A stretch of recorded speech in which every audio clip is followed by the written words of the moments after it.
Congresswoman, welcome to Cap Talk. So you are a freshman Congresswoman. Who are your closest friends in the freshman class? One Republican, one Democrat. On the Democratic side, I have a girl gang. Okay. And so it's a bunch of us women in our mid-50s. It's me, Kelly Morrison, Kristen McDonald-Rivet, Laura Gillen, Maxine Dexter. We all have 22-year-old kids. Every one of us. On the Republican side, there's a couple of my freshmen that I think are really thoughtful, really good members. Jeff Hurd and Mike Kennedy. They're great. Is there any issue that you actually agree with President Trump on? No. Word on the street is you love to cook. What is your best dish? Tacos.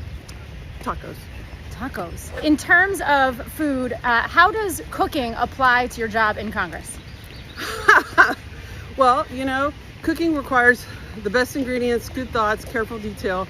Same thing in legislating. You have to do the best parts, you have to be careful in your details, plan, and then you get a good bill. Oh, I like that. Trump just fired the Librarian of Congress. What impact does that have? It's outrageous. They're attacking all of our cultural institutions. Not only that, but PBS and NPR. It's Elmo and Sesame Street. It's denying kids the opportunity to learn freely. It's terrible. What is the biggest mistake that Democrats are making when it comes to their messaging? Clarity. I think staying on a unified message to break through the noise. Now, you're the first openly gay member of Congress from the South. What does that mean for your experience in Congress, or does anyone even care? I think most people in Congress don't care. I think the outside people care because they see representation, they see somebody who understands their struggle to be at the table and be part of the policy discussions. Gotcha. Now, you and your wife have 2 sons. What is it like to be a boy mom? I love being a boy mom. They're so fun, and my boys are sweet, kind, and tender, and they love their mama. In terms of the legal cases against the Trump administration, there are many. Which are the strongest, and then which are the weakest? The due process cases are the strongest because they're rooted in the Fifth Amendment of the Constitution, and we have very solid jurisprudence lines of that.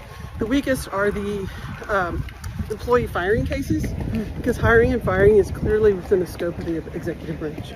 Now, I also hear that you love the Cowboys and bourbon. Who is your favorite player, and what is your favorite brand? I feel like I've stumped you the most with this question. I guess I have to go with Dak. He's a great quarterback, and so I have to go there. In terms of my favorite bourbon, there's a lot out there. I really like Michter's Toasted Sour Mash. All right. Well, with that, I'll leave you to it. Hopefully you get a bourbon at the end of today. Wouldn't that be great? Thanks so much. Thanks for joining Cap Talk. I enjoyed our walk. As did I. Walk and talk. That's Cap Talk with Jackie Koppell for The Hill and NewsNation.